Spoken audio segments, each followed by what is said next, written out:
Okay, good afternoon, good evening, or indeed good morning, everyone. Welcome to the second session in INTBAU's Autumn Series. My name is Harriet Wenberg. I'm the Executive Director of INTBAU, and I'm joined also today by Jules Butler, INTBAU's Program and Communications Coordinator. We are really thrilled to have three speakers with us today who are longtime contributors to INTBAU in very many ways, sort of through professional membership networks, through projects that we've been running in our 20-year history. So delighted to have Léon, Krier, María Sánchez and Pedro Godoy with us today. I'm going to briefly introduce our speakers and then going to hand over to them to talk us through Cayalá. We'll then have time for a few questions with the speakers that I'll put to them based on the presentation, and then also time for questions and answers from you, the audience. So please, if you have any questions throughout the event, just type it into the chat box as and when it occurs to you, and we'll come to those at the end. I'll begin by introducing Léon Krier, who really needs no introduction. Léon is a world-renowned architect, urban planner, architectural theorist, and a pioneer in promoting the technological, ecological, and social rationality and modernity of traditional urbanism and architecture. His deceptively simple sketches and cartoons, I think, really must be amongst the most reproduced images in the architectural world. Léon has designed and taught internationally, including as a master planner. It is also the master planner of Poundbury, a Duchy of Cornwall development in Dorset in England, amongst many other projects. And Léon is really considered the godfather of the new urbanism movement internationally. María Sánchez is an architect and urban planner who earned degrees at Universidad Francisco Marroquín in Guatemala and also at the University of Notre Dame in the US. Pedro Godoy studied at those same institutions, and together in 2001, so actually the same year that INTBAU was founded, María and Pedro, I hadn't realized that we've been around for the same amount of time, María and Pedro established Estudio Urbano in their native Guatemala, and their unified vision to improve life for inhabitants of cities led the firm to collaborate with Léon Krier on master plans for new cities, including Cayalá, which we'll speak about today, as well as Herencia de Allende, San Miguel de Allende in Mexico. And Estudio Urbano's portfolio includes low-income housing, custom residences, restorations of historic town centers, new communities from the ground up, and sacred buildings. María and Pedro serve as town architect for Cayalá and also founded Arte Cívico, a non-profit foundation that promotes an integrated vision of placemaking in Guatemala. So three extremely well-qualified and fantastic speakers for us today. Without further ado, I'll hand over, María, to you to get us underway. Thank you, Harriet. It has been really an honor to be part of INTBAU and in this very important network of traditional practitioners around the world who are eager to really work to solve cities today. And we are very honored to be accompanied today by a genius, a great mind, a great theorist, a great friend, a very sensitive human being, and most of all, a really great gentleman. This is Léon Krier. We met him 26 years ago when we were students, and we have been working with him for 17 years now. We have a really beautiful relationship, friendly and professionally speaking, and we share a lot of common things like purposes and pursuits and passions and loves. So it has been an honor to have his trust for so long. So I will ask Léon to start this presentation and talk about the art of making places and the creation of Cayalá. Léon. Good afternoon or good morning. I was involved in 2003 by Pedro Godoy and María Sánchez and Pedro Pablo Rosales to become master planner with them of Cayalá. Cayalá is a property which is larger than Poundbury, if you have a reference. And also I got interested because it would be of a density which my other projects didn't have so far, because we are always being reproached with seaside and Poundbury that it's small town stuff and that we don't have a solution for metropolitan developments. We embarked on this project with what was called the area of where you see here in the text Cayalá on the picture, which is approximately the size of the historic center of Guatemala City. It's about 4 from one to the other. And the developers, the Hector Leal and Son and the Cayalá group, they were used to build gated communities. What we stated very much from the start is that if we get into development, it must be an open city, not gated. Because also Guatemala and much of South America there are some of the rare countries where there is an active Christian background and religious community life, which I grew up in that sort of thing. Even if I don't practice, I think it is very beneficial. And I think that's actually the duty of Christians to build open cities, because they are really the model for the democratic community. You can't have a democratic community in gated cities. It leads to strife and division and so on. So we started, you see approximately the site, it's 4 kilometers long as well, or even slightly more. And we will build over time. The first quarter, Paseo Cayalá, which you see on the top, is now going towards completion. And we started projecting in the southern part. Can I show arrows? Yes.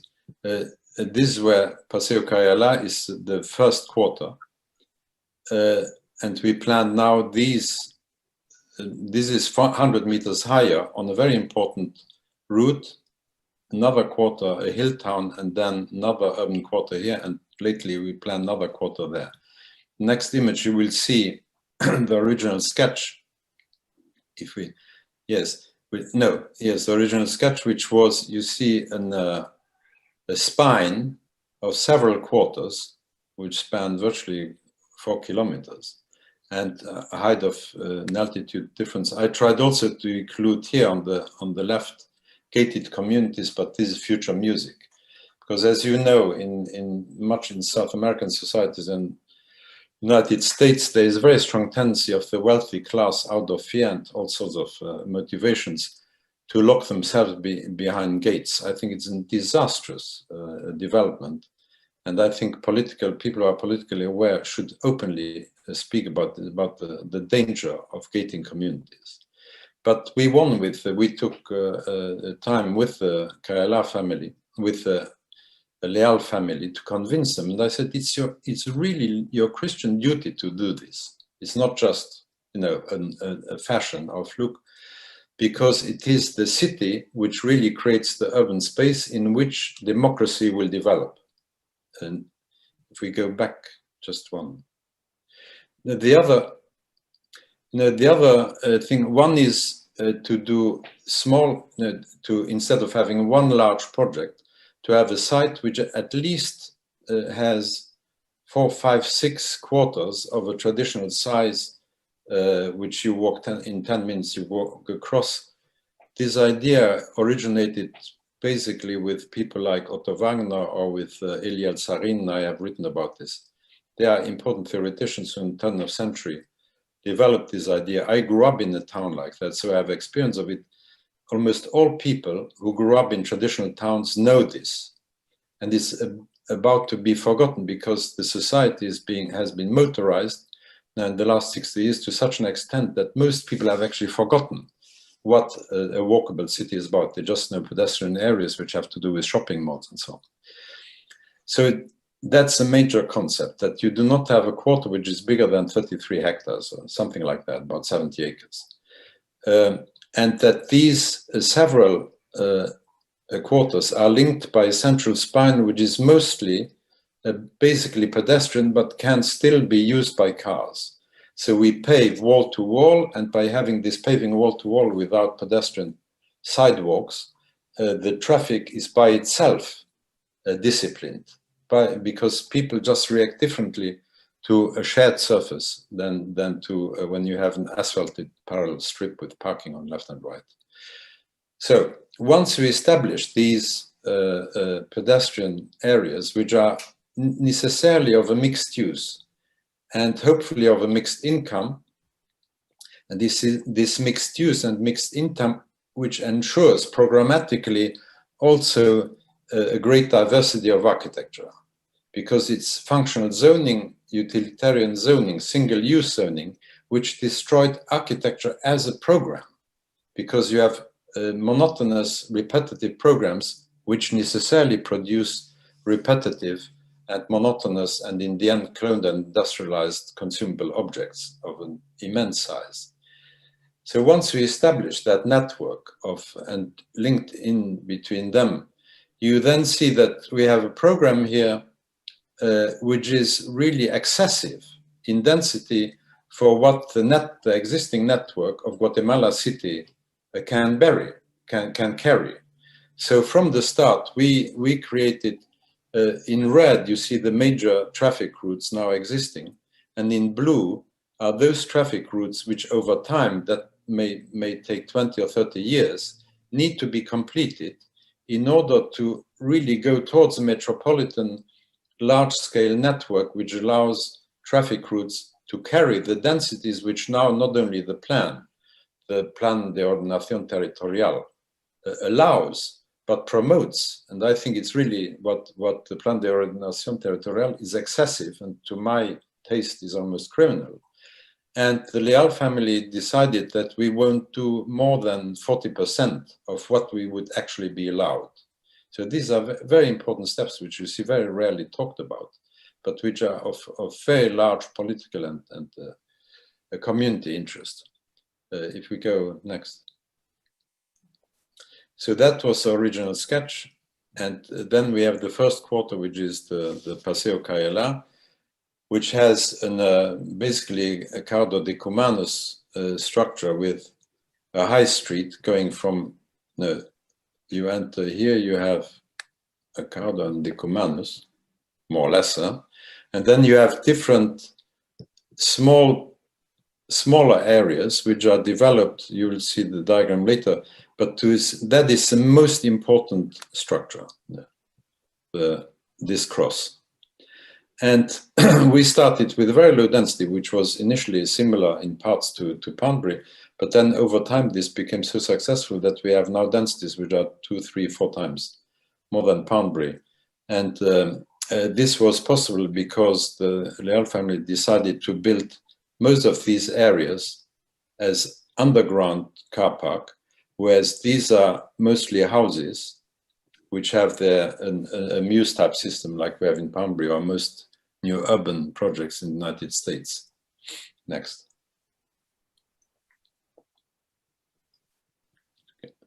Yes, here you see the diagram as this cross, this major Cardo de Cumanus situation, where you have important entrances here. And the most important building of all is the cathedral, the church Santa María Reina de la Familia, which is such a hot controversy now in the United States elections. As you all know, the Christian family is seen like the enemy of modernity, which is an absolute nonsense. But because Pedro and Maria, they were not involved in the second charrette in 2007, I thought we must bring them back. They are the main spirit behind this project. We must bring them back from Miami to design the most important building in town, on the main square, Plaza Mayor, and then the major cathedral, which is now, the dome is up, you will see later. So that is the basic infrastructure. Now, as things developed over the years, we were in and out of the project, and finally in 2010, the actor Léon asked Pedro and Maria to take over as main architects and redesign all the buildings which had been designed before. Already they were under construction. They had also decided a high density with underground parking under half of the scheme, which actually allowed these great densities which came later. You have virtually all these, these several smaller quarters which divide the big quarter, have a central green square here, there. This is an area. This is a very large canyon, and around this. And these have now, we are completing these Cordilleros. These are completed. These are nearly complete. There's a big hotel we'll talk about. Here you see the arcades which define the major streets. And then you have other important buildings here, an Illyrios Hall, or here the Azaria designed by Richard Economakis, this is a hospital, and so on. So that the major axis has major buildings which give it landmarks and also mark it as a most important space. Now, we had initially these as kind of new urban schemes. They were, but with the underground parking, we had such densities that we needed to change the building type. And these buildings were designed when we were out of control. And then we decided, because I think it was typologically not the right choice, we then decided to go towards something I always have been promoting for 40 years, virtually all my life, which is the Palazzina, the Roman Palazzina, which we translate in Spanish to Palafito, which is an apartment block which is about 25 by 25, just to give you an idea. Actually, the pencil, the tall pencils now built in New York are approximately that size. So you get an idea of the size, but ideally they are three stories, full stories high, with setback penthouses. So out of this division, you then find that the lower, if there is mixed use, you have ground floor, all ground floor is commercial or administrative or offices, non-residential stuff. Above you have residential, and you find that through this kind of density, you will have the lower floors, which will be less expensive, and the top floors, the penthouses, will be the luxury apartments. So you have even the possibility of mixed use within a small block.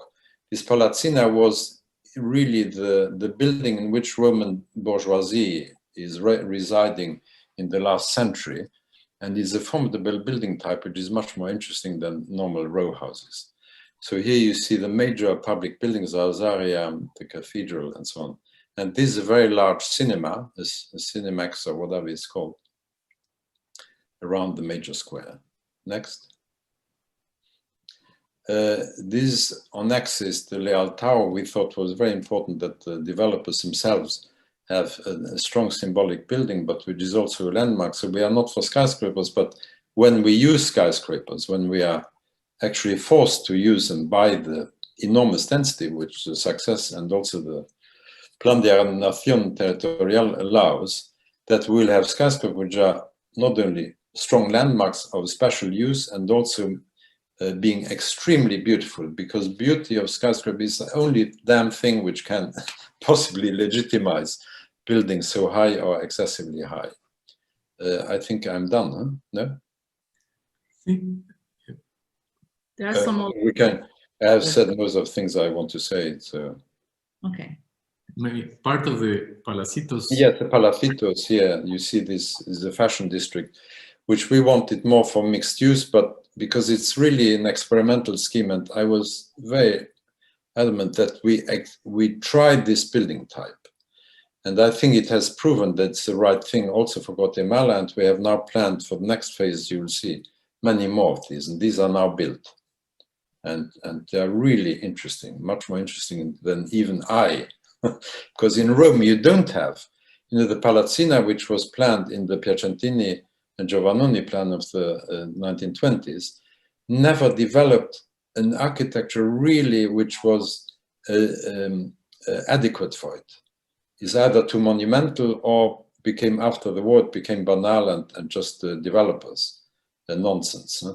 But here's the first time we really, Pedro and Maria, they developed an absolutely charming architectural detail. So this is diagrammatic, but you see that already the massing is by itself interesting through the use of the roofs and the use of the ground floors, which are public, which are often 7.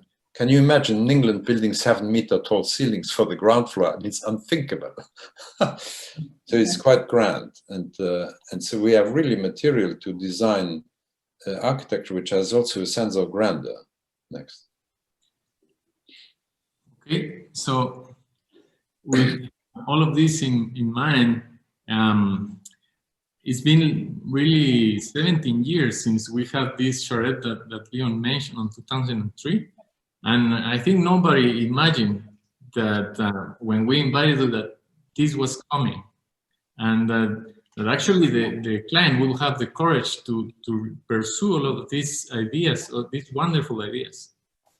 And now I think Cayalá is kind of a model. Maybe it's not a perfect, but I guess for ideal and perfection, we have also Léon's books and writings.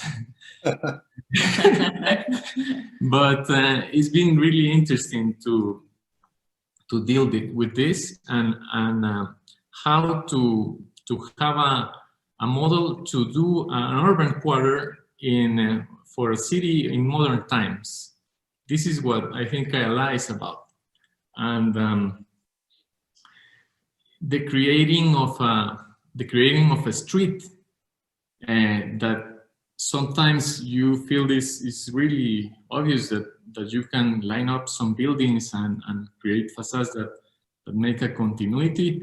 You don't see it often, and in Cayalá we had this opportunity to make it happen.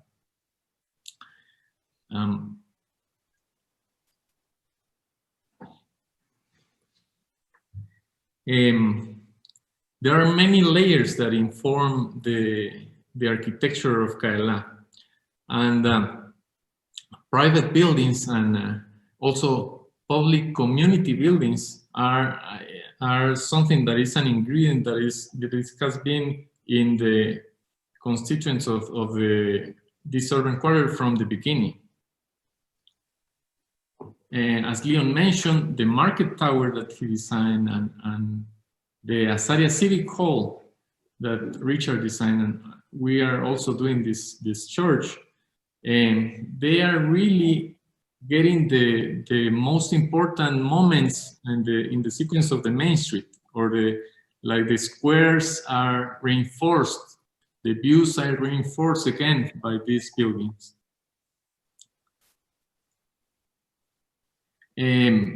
This is Azaria Hall, the Civic Hall, and I think it was essential from that Richard participated in doing this, and that actually Grupo Cayalá built it. The sense of place that this creates is incredible, and this happened even in the first phase of Cayalá. So it was a very important addition to this first phase. So the architecture of this first phase, as Léon mentioned, started in 2010. So it's only 10 years. Nothing that you see in these images was there before. And the challenge was to do this series of buildings with the facades, with the windows, with the doors, with these rhythms that speak of a continuous facade, and speak of that every building is part of a bigger whole.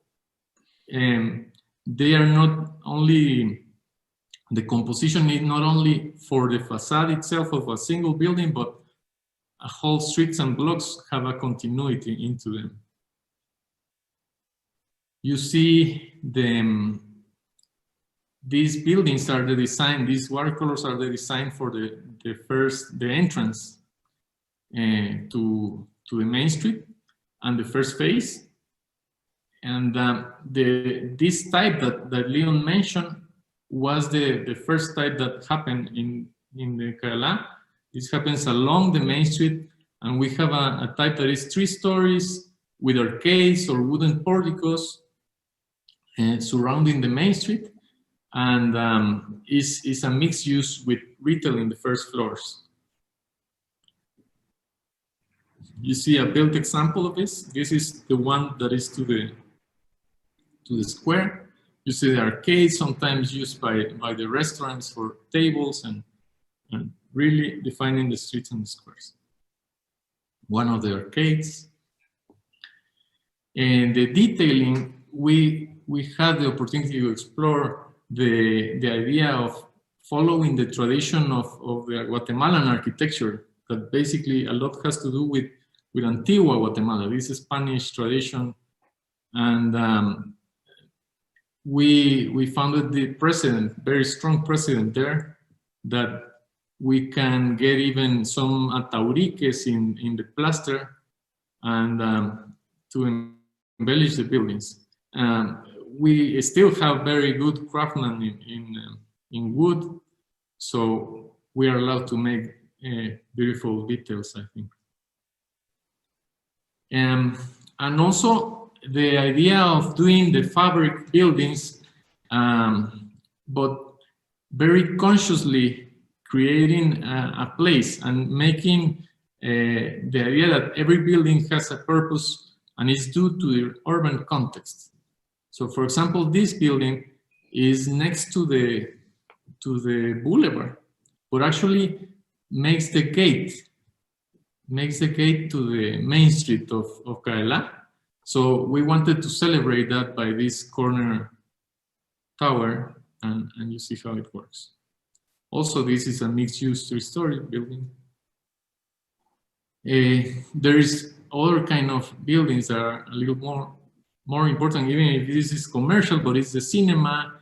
So it was interesting to have this big box, but it's surrounded by the retail and the arcades, and so it gives a more urban facade to it, but it still has an etc. to the main square, and so it gives the sense of the importance that is happening in this building, the use.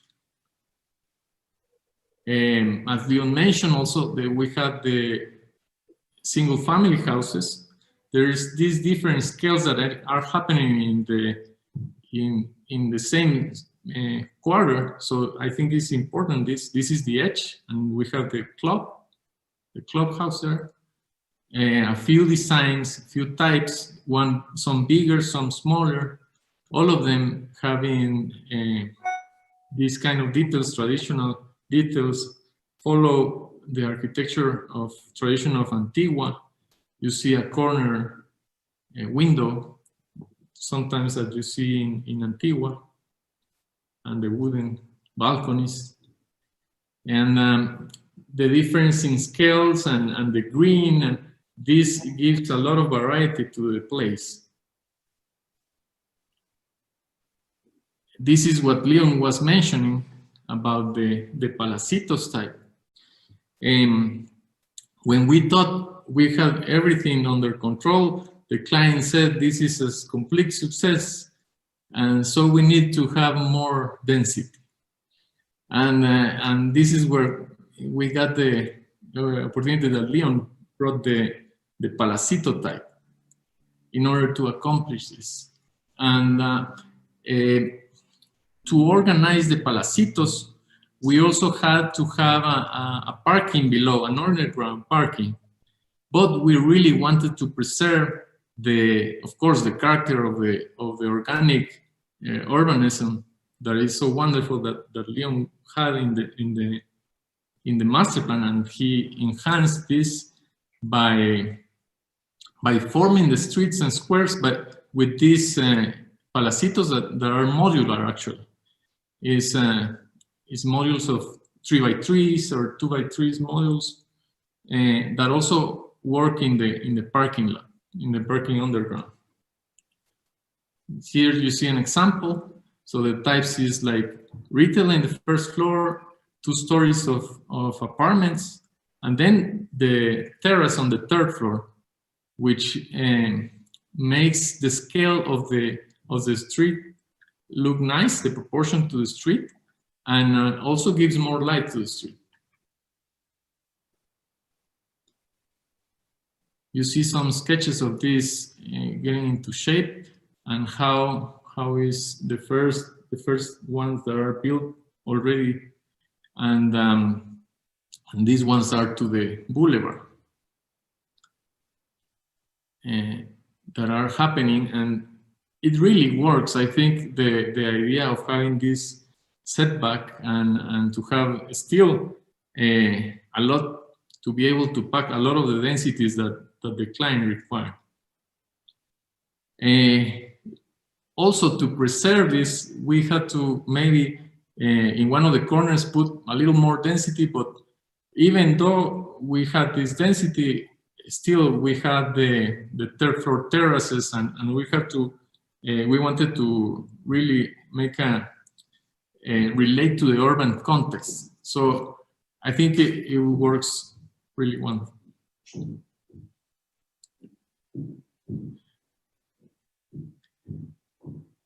And you see more of the types. Every building is different. It's different in regards of its context. And you see how they start to appear as a real clear type, and how they surround the neighborhood squares, and the terraces create this environment on the third floors that is very interesting, actually.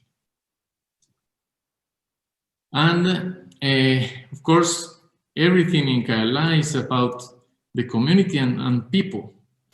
What you experience in Cayalá is something that we didn't have before, and it's incredible that it's happening in a new project. The shared space of the street works wonderful and has proven to be really that you can do a lot of uses, and the streets work for cars, sometimes work for big events, and it has proven that people love it, and people really go there just to spend some time and really enjoy the scale of the streets, to what is appropriate called this main street, the paseo, which is what people do there. And all sorts of people come to Cayalá to enjoy. And the flexibility of the spaces, as I suggested, that you can have a big concert sometimes, and sometimes a farmer market that appears on the squares. And this is what makes Cayalá so wonderful. Now Maria will present the sacred layer of all of this. So now I want to take you on a visual journey and show you through images our legacy and identity as Guatemalans. This is a story of deep meaning for Pedro and I, because it represents our passionate work over the last 12 years to make the sacred visible in Cayalá. And we have achieved this by carefully designing the most important building, Santa María, Reina de la Familia. I will start with a question. What does the sacred imply? The sacred is a form of intimate life, which is beyond boundaries of what our eyes can perceive. It seems that we are approached from a different perspective that transcends us. We are capable of knowing insignificant moments of inspiration or elevation of our soul. It seems to be a triumph of a supernatural world. The sacred site is the place where the divine and the transcendental world converge with the earthly and human world, which we know we belong to, because it connects to our soul, to our spirituality. This cannot be described in words, but we can understand it when we are in the presence of beauty and the illuminated sphere of contemplation. Beauty has been essential to our civilization for thousands of years, and it has been the purpose of all arts, such as music, painting, sculpture, and architecture. Beauty is a value as important as truth and goodness, and it transports us from the ordinary world to the contemplative world. And as the great philosopher Roger Scruton said, we run the risk of entering a spiritual desert without it. The experience of beauty calls us into the presence of the divine. Plato in the 4th century BC wrote, "Beauty is a sign of a higher order. By contemplating beauty with the eye of the mind, you can nourish true virtue and become the friend of God." It is through beauty that we can shape the world as our home. The city is our home. It is the stage of our lives.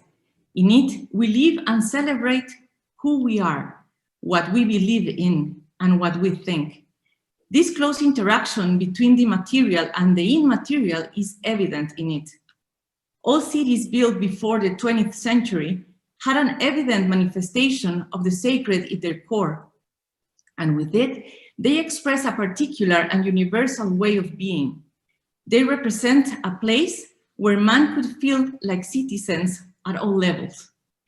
But little by little, we have been losing that close relationship, that identity, those bonds of affection between the city and the expression of the sacred.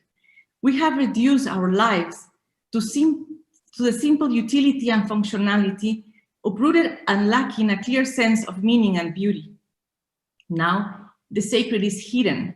We have camouflaged it, made it unrecognizable. We have disguised it with forms, intentions, and meanings that appear secular.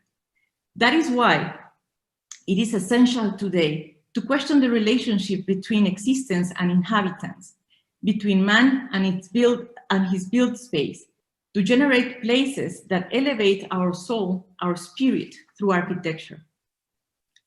There is a dynamism between the sacred and the secular in the urban context. And to better understand this relationship, making architecture in the most genuine sense means being able to visualize the genius loci, that is, to give consistency to the image where men live in an association, so that it is a representation of their desires. As Léon postulates, rather than capturing the spirit of the time, we should strive to capture and preserve the spirit of place, because it is not a question of a style, but of how we want to live. The church, Santa María Reina de la Familia, in the horizon of contemporaneity, rises strongly to make the presence of the sacred visible again in a city. It is the city's center. It is Jesus Christ and the new creation established by him. Santa María Reina de la Familia goes beyond our visible reality. It opens the door to the transcendental in an encounter with God, and without dividing the world into different and incommunicable parts, that is to say, without separating the sacred and the secular. On the contrary, both parts coexisting in an essential dynamism of divine manifestation. We have adopted the original sacred order. That is, we have reestablished the classical language used throughout history and follow a millenary tradition in the art of architecture. In that order, we emphasize several fundamental principles of sacred architecture. For example, the verticality is evidenced by an axis that points our eyes to the sky. The church was enhanced and raised on a platform where all the main streets converge. Its most distinctive elements, such as domes, lanterns, the bell tower, the entrance portal, and the chapel, are topped by crosses, visible from all the neighborhood's most important streets, which use these elements as visual reference points. The plan of the church marks a cross on earth, aligned with the 4 cardinal points. The cross symbol shows the infinite love of Jesus for humanity, and its new footprint in the city of Guatemala show God's presence in it. In the architectural composition, we have used a wide variety of elements and used the classical language to make the necessary contrast with the secular environment.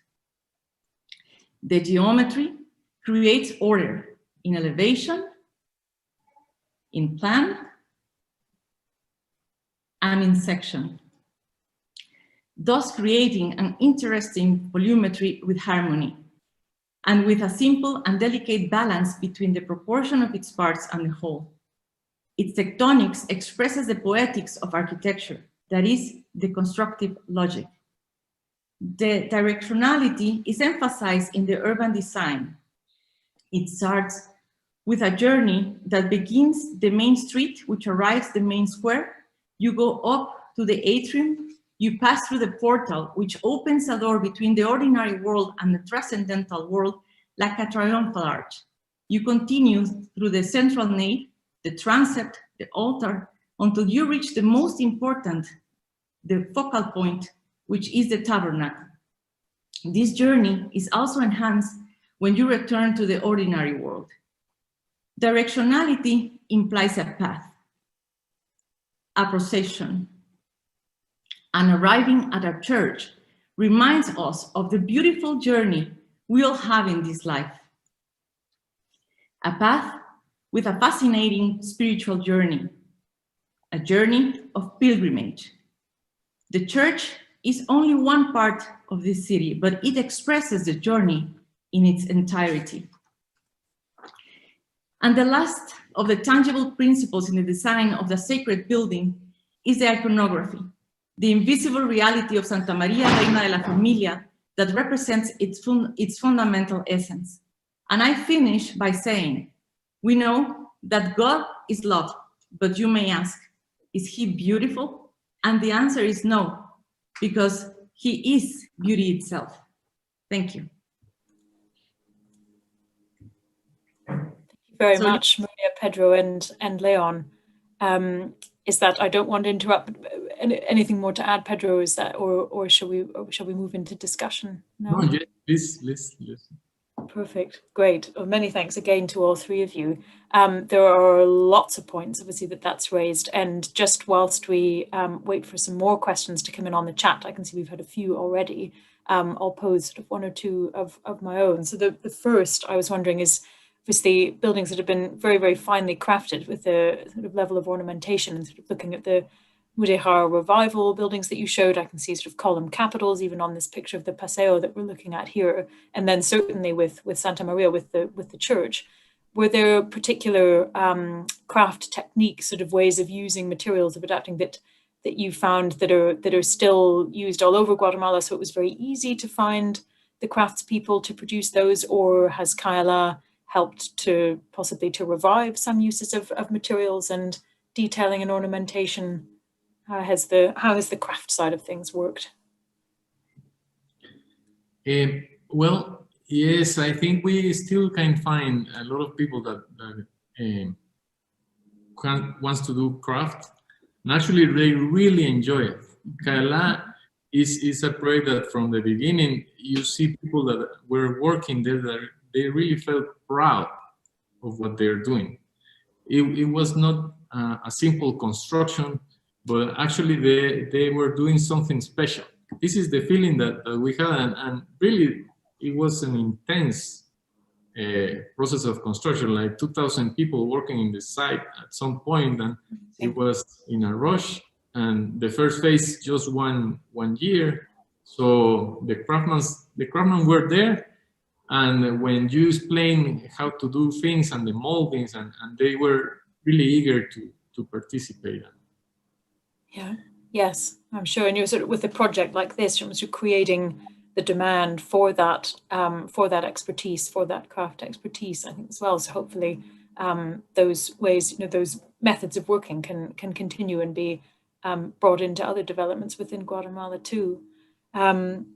One other question I wondered too, I know I was in a discussion with some practitioners in the US and the UK earlier today about housing, and we were talking about things like community codes that apply sort of in some new developments as ways to be able to have sort of as great a mix of people as possible, kind of living together in sometimes quite intensely densified spaces. And Léon, I think maybe such things have been applied certainly maybe in Poundbury, and also I know down at Nansleden as well. Is there anything like a community code sort of with residents in Cayalá? How have the relationships been with people that live there, and also with commercial tenants? Well, it's really, we are in a situation which is not idyllic or simple, either architecturally or politically, and therefore it's still a project which is very much architecture driven, and as because we don't, most living traditions have been destroyed by modern industrialization of building sites, and we mostly, because of seismic codes, we are forced to build in concrete. So concrete is a material which, as you know, as we all know, does not really lead easily a building culture. It becomes more intellectual than material, because traditional architectures around the world were basically to do with shaping natural materials, local materials, into a logical and stable form, which concrete doesn't really suggest. And therefore, it's very much an architectural project which Pedro and Maria, they were trained at Notre Dame, they were trained in Europe, in different offices. And they are unique in Guatemala to do that, because the industry, which when it does traditional building, is absolutely ghastly, as we know. It's not as good as the United States. You have, in a way, more of a tradition of traditional building than in Guatemala. But however, in Guatemala, you have enormous capacity of craftsmen. I mean, they are willing, they are incredible. I remember when we were just 2 days before inaugurating, there was kind of hectic activity, but there was always care. I remember I became obsessive with the detail, and they just did it and redid it and redid it, and they did it better than they had planned. I saw on Richard's building, they were standing up on top of the cupola with, which no union in Europe would allow you to stand up. So there is a willingness, and because it's still a living language. I mean, Antigua is the only place in Guatemala where I encountered mixed race, mixed income. There are Indians and there are locals and there are Europeans and they walk in the streets, and that is really the thing which we inherited, because his architecture is linked to that.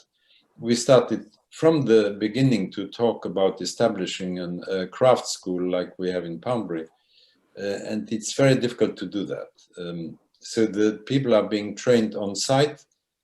Some materials are easier. We have fantastic woodwork or very good iron work. Plaster work is, concrete work is a much more difficult material to handle, but you can see throughout the project that Richard had enormous difficulties to get, or Pedro and Maria, to get details right of the tower and so on. But now, there's, after 10 years of building, there's much more willingness to do, really also recognize the architect as the authority, because it is an architect's project. It's not yet an organic project which would reproduce by itself if you leave it alone.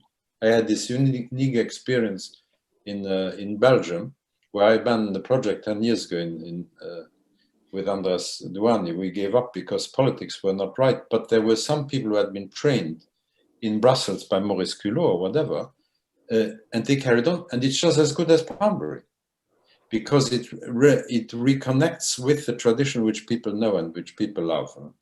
And so it's not an ideal from that sense, but you see the need of, as you also, your foundation promotes craftsmanship, what a key issue that is, to really bring about beauty in building, and the beauty which is not just sublime beauty, difficult to explain or to perceive, but something which people can espouse immediately, spontaneously, without having to twist their minds and their hands.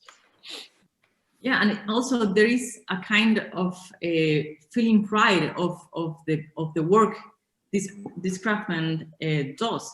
So because that's another layer that we have to add in this project, that the people who have built this project are really proud of what they have done.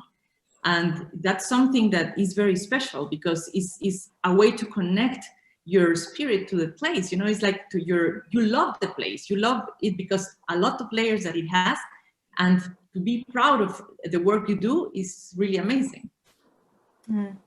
Yes, yeah, no, I'm glad we spoke more about the craft side of things, and I think certainly, Léon, with some of what you were saying, sort of alluding to the uniqueness of Cayalá, and I'm sure there will be questions coming in from audience members that are looking, as always, to what is the replicability of Cayalá? How could something similar be achieved, possibly where they're based? So it might be a good moment for me to hand over to Jules Butler, my INTBAU colleague, who's going to run through some of those questions coming in on the chat with the three of you. Jules? Thanks, Harriet. So first of all, we've got a great question from Howard, who's asking all three speakers, how do you see people and cars behaving differently on the paved wall-to-wall shared streets, especially in regard to shopping and servicing, so loading loading up from the shops and... Well, I can respond to that because I was locked up there. I and Irene were locked up there for 4 months. Now, when it started to open up again, instead of people didn't want to use the underground car park because, you know, the kind of fears which had been politically declared. So parking was allowed in the streets, and it worked wonderfully. You know, nobody was run over, because when you have this kind of shared space, the experience is you automatically drive carefully, and nobody speeds. Just as very few people speed up in car parks because they know people walk about with their luggage and whatever they bought. I think it's unquestionable, but also I didn't want the paving to be marked by parking lines, because that always destroys the atmosphere of a good street. So we tried in the beginning in certain places to have outside on the parking boulevard, which on the edge, to have very large, instead of being 5 by 5, 5 by 2.5 meters, we had 5 by 5 meter module, as we have in Poundbury on the main square. And so people park spontaneously in that. The problem is that the owners of very large vehicles, who have this typical arrogance, moral superiority or racial superiority, whatever they have, they want to have a 5 by 5 meter parking lot. And so in the end, they started to now divide them up again with yellow lines. But I think one has to trust people, and in the end, once this becomes a new norm, that you don't have this kind of horrible lines on the ground, that people in the end will get used to it, and it becomes much more sympathetic than the usual parking strip. No, and same as signage. That comes also with the same idea of the shared space. We don't have really a lot of signs and a lot of pollution, visual pollution, that contaminates completely the atmosphere. Humans are intelligent, I think, and as Léon said, we have to exploit that and leave to people to really enjoy and to understand and to be together. And actually, it is a kind of pedestrian land. And when you cross this in your car, you feel that the pedestrians are watching you, and you're the one that are out of place, and so you are interfering. You are interfering, really. Yes. How come you're there? So this is the feeling, because the place is a real place. Thank you all. That's fantastic. The next question I've got is how was the site selected for the first step of the master plan? Well, Pedro and María know that better. This land was left undeveloped for a long time. I mean, the city grew around it. I mean, you can see the highways that connect to the outskirts filled with development, and this remained without development for a long time. And on 2003, it was already next to the city. It was really a clear extension. And so that's why they had the opportunity of developing this family to develop the land in such a fast way, I can say. And now it is really the center, not only of Cayalá, but the whole Zone 16, which is the part of the city that it is, refers to this as their center. It's a very clear idea of Cayalá being the center for the whole area. And so that's how it happened. But they were planning, actually. They had a previous plan in which they had condominiums and gated communities all over the place. So I think we're right in the moment. No, and that's what I was going to say, that all their surroundings were suburban sprawl. So this really changed completely the dynamic of the whole area. And it became the town center, as Pedro said, and it is now a very vibrant neighborhood in the area and in the whole city. Well, another important point about the choice of development is that now we are developing a very important, a beautiful cemetery, which is within walking distance, which is something I've always been trying to do. In Poundbury, we lost completely control. It's really ugly like hell, kind of communist burial ground where people mix their leftovers or whatever. It's really horrible. But this will be really beautiful on an kind of peninsula developing from the Mesa. Adib, Krier and Kerry Penabat are designing it, who are also involved. And so, to do a cemetery is fundamental to create a beautiful and place with significance. Because I remember always my father, when my mother died, he wanted every day to walk to the cemetery, and he was 93. And if you can't do that, if you have to take a bus or a taxi, it's not the same thing. So that is an important part. It's not just commerce, it's not just community building, it's not just churches and so on. It's also, where we begin, hospitals or homes, and where we end, cemeteries. It's important that they're all beautiful, the whole chain. Where I grew up, it was a fantastic country, and now the cemeteries look like parking spaces for dead. It's disgusting. And so it's important that even the cemeteries are beautiful places. United States have a better tradition there. In having beautiful cemeteries, which are mixed with nature and trees and so on. So it's slowly this developing into real a model for how communities should develop. There's a lovely question that's just come in from Eric, following on from that. Thank you, Léon. And he's asking, is there or will there be a book with the process drawings and photos? He's certainly keen to buy it if there is in the making. I don't know if it's something you three have thought about yet. Sorry, what is the question? Will there be a book available with the drawings? Yes, we are thinking of producing one book, yes. We have to talk a lot about this because we have now a lot of material to produce something really nice. Yes. And they have produced a beautiful website. So that's, the books of the future. Yeah, it's true. So that's the start. Yes. I just saw John Simpson's book on the School of Architecture, Notre Dame. Fantastic book done by Clive Aslett. It's a model of a book. And we should have a book like that, of course. And finally, an excellent question. I think we'll round up with this one. Do Guatemalans have a culture of strolling or pasegueata? I think I pronounced that correctly. Or is this unique to Cayalá, do you think? But as Léon said before, Antigua Guatemala, it was and it is an example of a place that really works to really encounter. And in Guatemala City, the first city, we had the same fabric and design, but we lost completely the track because we started to develop a suburban sprawl.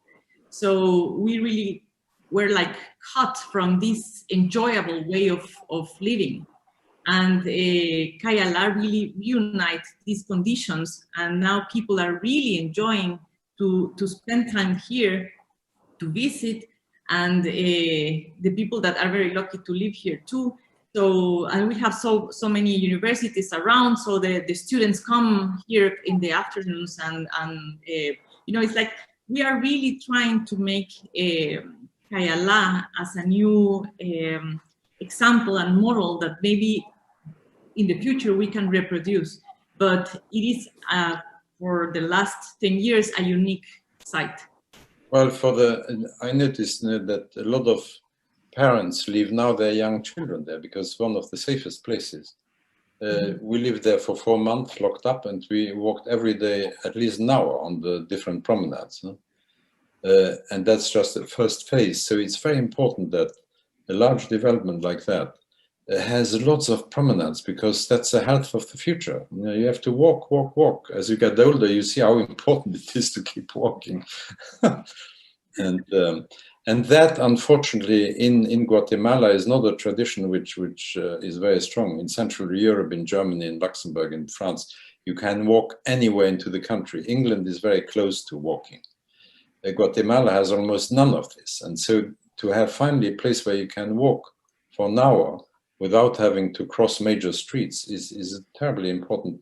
And we developed a kind of pedestrian network which will extend in the end for 4 kilometers. So I won't see the end of it, but it will take another 20, 30 years. You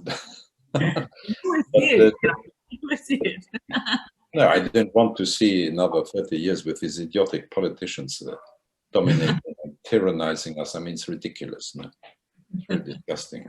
We should all go into the street and protest. I mean, it's just the only country where there is real massive protest is Germany.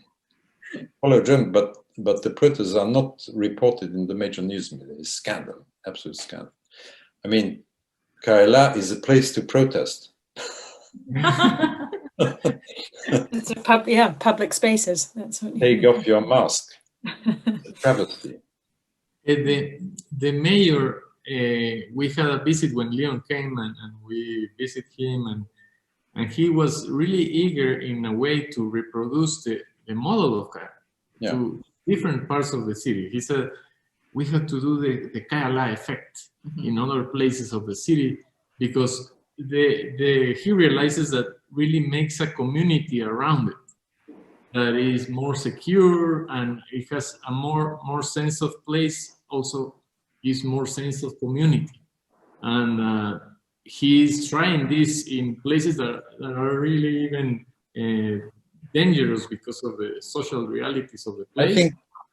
I think this point is important, because now mainly with the kind of divisions which torture the United States, this identity politics. Community is not about affirming a single identity. Community about sharing common human values. This is where you meet people of all races and income, and they are friendly with each other because the space is beautiful. This is not only planned, but allowed and encouraged and taken on by a political project.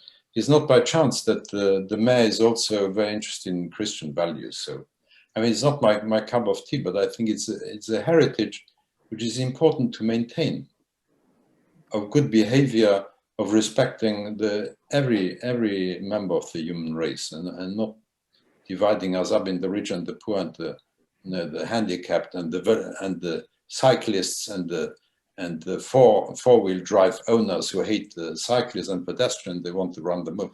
That's why I'll say I stop.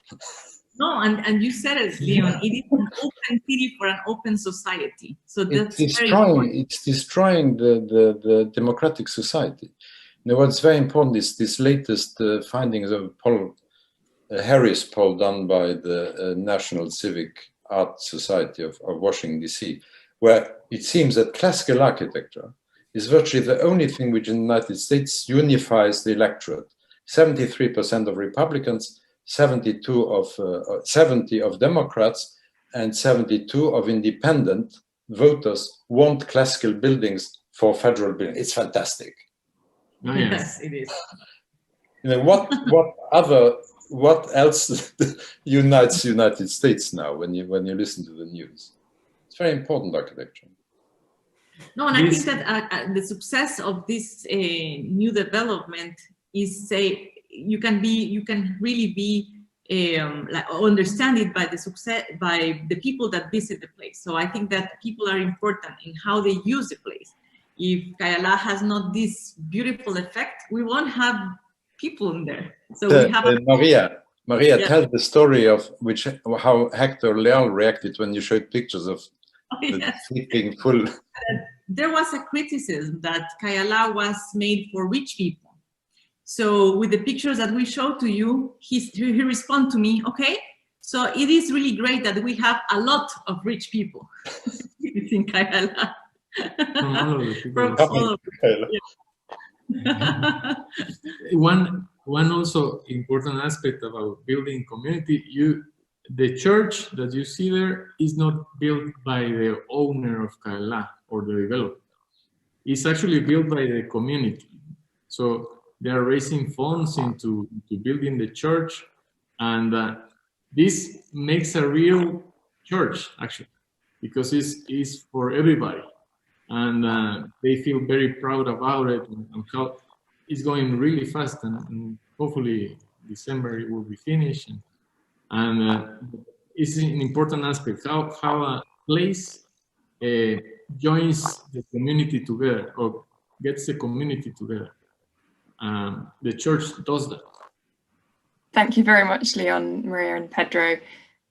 What a wonderful presentation from all three of you. And thanks to everybody who's attended the talk. This is our autumn series, and if you're interested in attending any more of the talks in the series, you can find them on our website, and you can also look at our membership pages if you're interested in becoming more involved, and sign up for our newsletter, because that's free and it goes out with details of all the upcoming talks and initiatives that we're involved in. So thanks very much, everybody, and have a wonderful rest of the day wherever you are. And if you're watching this on a recording, thanks also for joining. Goodbye, everyone. Thank you. Thank you. Bye. Bye.